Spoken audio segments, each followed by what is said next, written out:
আজকের দিনটা ছিল রবিবার, আর দেখতেই পাচ্ছ সকাল সকাল ঘুম থেকে উঠে স্নান টান সেরে কিন্তু আমি একদম রেডি।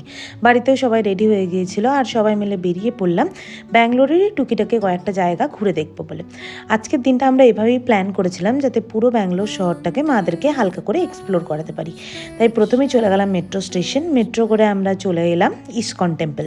আমাদের ফার্স্ট ডেস্টিনেশন ছিল ইসকন টেম্পল। যারা তোমরা ব্যাঙ্গালোর থেকে ভিডিওটা দেখছো তারা হয়তো অলরেডি জানো যে ব্যাঙ্গালোরেও কিন্তু ইসকন টেম্পল রয়েছে। আর যারা ব্যাঙ্গালোরের বাইরে থেকে দেখছো, কখনো যদি ব্যাঙ্গালোর আসো তোমরা কিন্তু এই টেম্পলটাতে আসতে পারো। এখানে এন্ট্রি ফিস বেশি আমাদের লাগেনি, মাত্র 5 টাকা করে, 5 জনে 25 টাকা লেগেছিল। এখানে প্রথমেই গিয়ে আমাদেরকে কাউন্টারে শুটাকে সাবমিট করতে হয়েছিল, তারপরে আমরা চলে গেলাম মন্দিরের দিকে। যেহেতু আজকে রবিবার ছিল সেই জন্য হালকা ভিড় ছিল, বাট খুব একটা বেশি ভিড় ছিল এটাও বলবো না।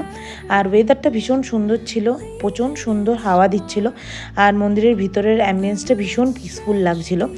আমরা আগেও এই টেম্পলটাতে গিয়েছি, তাই মা বাবাদেরকেও নিয়ে গেলাম যাতে ওদের ভালো লাগে।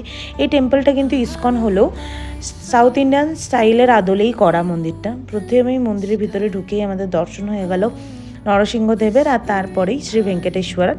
এরপরে আমরা চলে গেলাম মন্দিরের একদম ভিতরের দিকে। মন্দিরের ভিতরে বেশি ক্লিপ নেওয়া সম্ভব না, কিন্তু যতটা সম্ভব আমি তোমাদের সাথে শেয়ার করলাম। এই পুরো জায়গাটা কিন্তু একদম রিয়েল গোল্ডের বানানো।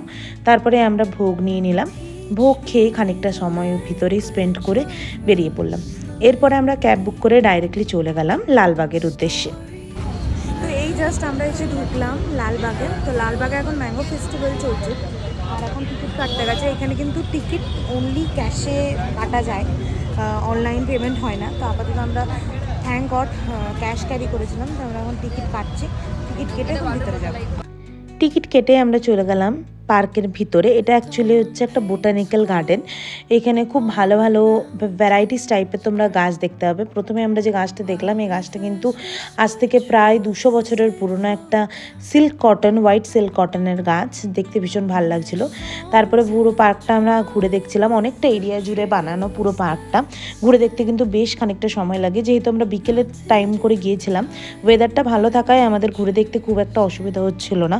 আর যেহেতু ম্যাঙ্গো ফেস্টিভ্যাল চলছিল সেহেতু এখানে প্রচুর দেখতে পাচ্ছ ফার্মার্সরা ম্যাঙ্গো নিয়ে এসছে। এখানে ভীষণ সস্তায় তোমরা ম্যাঙ্গো কিনতে পারবে। যেখানে আমরা কোন খাচ্ছি এখন, আপাতত অনেকটা হাঁটাহাঁটি করার পর আমরা একটু রেস্ট নিতে বসেছি। এখানে পিছন দিকে একটা খুব সুন্দর জায়গা রয়েছে, উপরে মন্দির, বাট আমরা অতটা হেঁটে যাচ্ছি না। এখানে সবাই বসে আছে, আমিও বসে আছি। আর এই যে হলো আইসক্রিম, আর ওই যে ওইদিকে রাকেশ আরো আইসক্রিম আনছে। পার্ক থেকে বেরোনোর পর আমাদের নেক্সট ডেস্টিনেশন ছিল বিধানসৌধ। তাই আমরা দুটো অটো বুক করে পৌঁছে গেলাম ওখান থেকে ভীষণ কাছেই। আর এটা হচ্ছে ব্যাঙ্গালোরের বিধানসৌধ। এটার ভিতরে অ্যালাউড নেই, বাট ডেফিনেটলি বাইরে থেকে তোমরা ফটোস ভিডিওস তুলতে পারো। আর জায়গাটা কিন্তু ভীষণ ভালো এবং ভীষণ বড়। তো আমাদের আপাতত ক্যাব বুক হয়ে গেছে। সারাদিন প্রচণ্ড টায়ার্ড, মুখটা হাল দেখে সেটা বুঝতে পারছো। এখন আমরা আছি বিধানসৌধের সামনে। এখান থেকে আমরা ডাইরেক্ট ক্যাব বুক করে এবার ঘর যাবো। আর প্রায় বিকেল হয়ে এসছে, এখন বাজে 6টা, 6:30 মতো। পিছন থেকে লাইটিংও অলরেডি চলে গেছে বিধানসৌধা। তো আজকের ভিডিওটা এইটুকুনি। তোমাদের সাথে দেখা হবে একটা নতুন ভিডিওর সাথে। ততক্ষণের জন্য বাই বাই।